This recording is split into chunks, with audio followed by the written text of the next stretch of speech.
Maubian Aldo Cantanlangon, Cadiz Angeline S. Mailania, currently studying at Davao Vision Colleges Incorporated, taking Bachelor of Secondary Education major in English and working as an account associate. He has Samating Salog. Alo Manialangon, siyak si Jella Kiara Laiban, currently a fourth-year college student at Philippine Women's College of Davao, taking Bachelor of Early Childhood Education. Iyas sa Ubo Manubo. Kung walang madula, di talaw brakato, sa kung si Juhara Wahabrunan, a graduated of Bachelor of Science in Information Technology. Hiyas sa Bangsa Irano! Madyaw na alaw ka may ubos.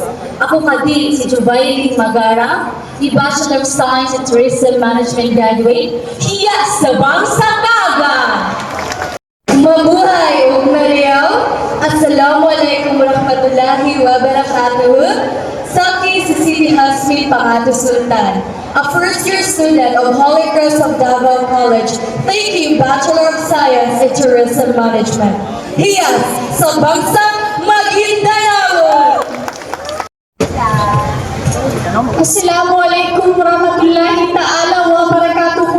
Second, si Siti Nurhana R. Sangkaan, currently studying Bachelor of Science in Nursing at Davao Doctors College. Your hiyas sa Bangsa Maguindanao. Assalamualaikum warahmatullahi ta'ala wabarakatuh. Ako si Aniza Makungan, studying of Bachelor Secondary Education, major in English at Holy Cross of Davao City. Hiyas sa Bangsa Sama. Assalamualaikum warahmatullahi ta'ala wabarakatuh. Ako ni Fatima Zara Basal, currently taking Bachelor of Science in Nursing at University of Mindanao. Hiyas si Bangsa Tausug!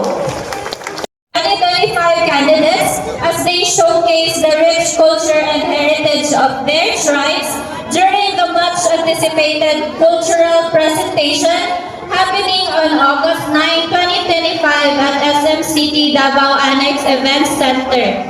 Then mark your calendars and be part of the Hiyas sa Kadayawan 2025 Grand Coronation Night on August 14, 2025 at USAP Gymnasium.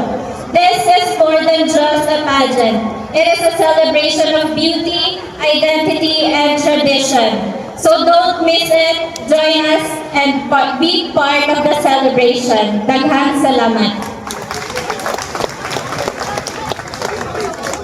Thank you, ma'am. To continue with our flag raising ceremony, let us proceed to the singing of awit sa Serbisyong Sibil and Tayo'y Dabawenyo.